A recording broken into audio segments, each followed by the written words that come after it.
Lumawak po ang partnership ni Ripple kasama si Tunes, isa pong global payment network na may hawak ng higit 3 bilyong wallets at nagpuproseso ng bilyong-bilyong transaction kada buwan. Dahil dito ay sinasabi po ng maraming eksperto na ito ay malaking senyales para sa hinaharap na XRP.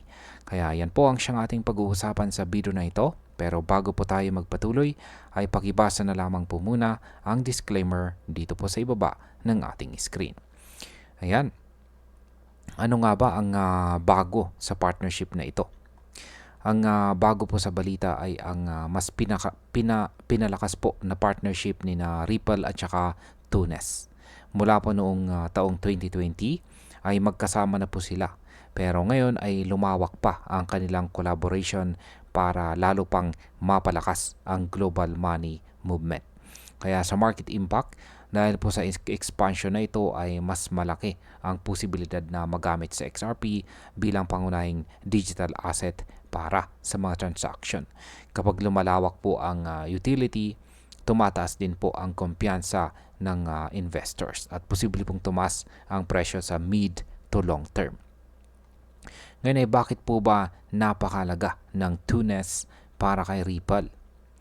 Ayan, si Tunes ay may direct global network na nagbibigay po ng real-time payouts gamit po ang local currencies.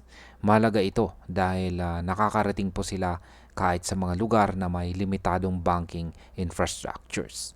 Sa madaling salita ay nabibigyan po ng pagkakataon ang mga taong walang access sa traditional na bangko para makatanggap ng pera.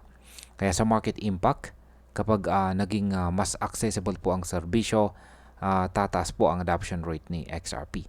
At kapag mas maraming gumagamit, tumataas din po ang demand para sa token na magbibigay ng upward pressure sa presyo. Ngayon ay ano po ba ang kontribusyon ni Ripple dito? Yan, si Ripple ay nagbigay po ng payments infrastructure na mabilis at compliant. Meron po itong kakayahan na mag-settle ng transaction ng mabilis, magbigay po ng mas maraming withdrawal options at saka magbukas ng access sa mga bagong currencies. Kaya kapag pinagsama po itong si Ripple at saka si Tunes, mas malaki po ang saklaw ng serbisyo na maaari po nilang maihatid sa iba't ibang mga bansa. Kaya sa market impact, kapag mas naging mabilis at saka mura ang cross-border payments gamit po si XRP, posibleng maging isa ito sa standard solutions ng global finance.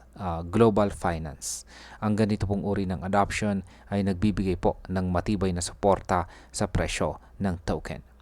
Gaano naman po kalawak ang market coverage ni na Ripple at saka Tunes? Ayan. Ang Tunes ay gumagamit na ng blockchain sa kanilang SmartX treasury system. Samantalang ang Ripple ay may coverage sa higit 90 markets na kumakatawan po sa may higit 90% ng daily FX volume at may $70 billion na transaction na naproseso na. Kaya sa market impact, ang lawak po ng kanilang coverage ay nagpapakita na may tunay na utility sa XRP at hindi lang ito isang speculative token.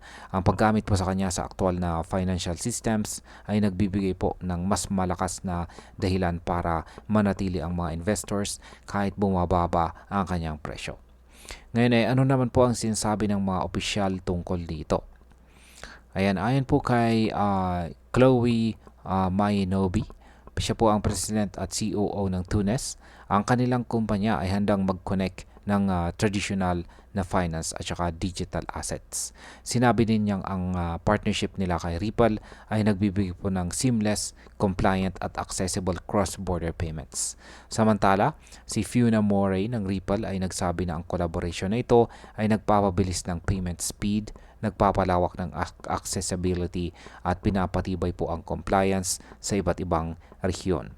Kaya sa market impact, ang pahayag na ito ay nagpapakita po ng seryosong commitment mula sa parehong kumpanya.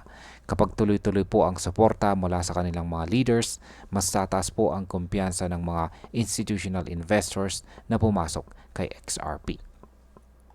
Ngayon ay paano po ito nakakaapekto sa kasalukuyang presyo ni XRP? Ayan, kung titingnan po natin ang market ay bumaba po si XRP mula sa higit $3 nitong huling bahagi ng buwan ng August at umabot po ito sa $2.7 sa ngayong umpisa naman po ng buwan ng September. Kaya marami pong investors ang naghahanap ng sinyalis ng recovery. Ang balitang ito ng partnership ay nagbibigay po ng fresh argument na posibleng makabangon po ulit sa XRP at magpatuloy ang kanyang long-term adoption.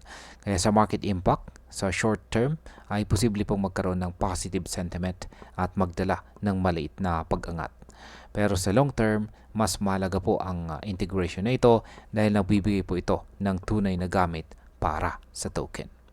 Ngayon ay ano naman po ang kahalagahan ng expanded partnership na ito sa global scale?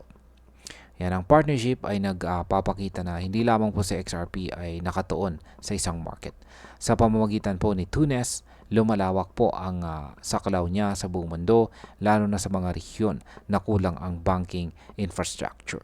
Ibig sabihin sa XRP po ay nagiging tunay na bridge currency na nag-uugnay ng digital assets at saka traditional finance. Kaya sa market impact, kapag mas marami po ang bansang nakikinabang kay XRP sa kanilang financial systems, mas magiging stable at mas malawak ang kanyang demand. Ito ang klase ng adoption na nakakapagbigay ng pangmatagalang suporta sa presyo. At bilang panghuli, sa tingin ko po ay napakalaking hakbang ng expanded partnership ni Ripple at saka Tunes para kay XRP. Oo, bumagsak ang kanyang presyo nitong mga nakaraang linggo, pero ang balitang ito ay nagpapakita na patuloy po siyang lumalawak at nagiging mahalagang bahagi ng global financial system. Hindi ito simpleng hype lamang, kundi konkretong partnership na may aktual na paggamit. Kung magiging successful po ito, si XRP ay mas lalakas bilang bridge currency na ginagamit po sa iba't ibang bansa.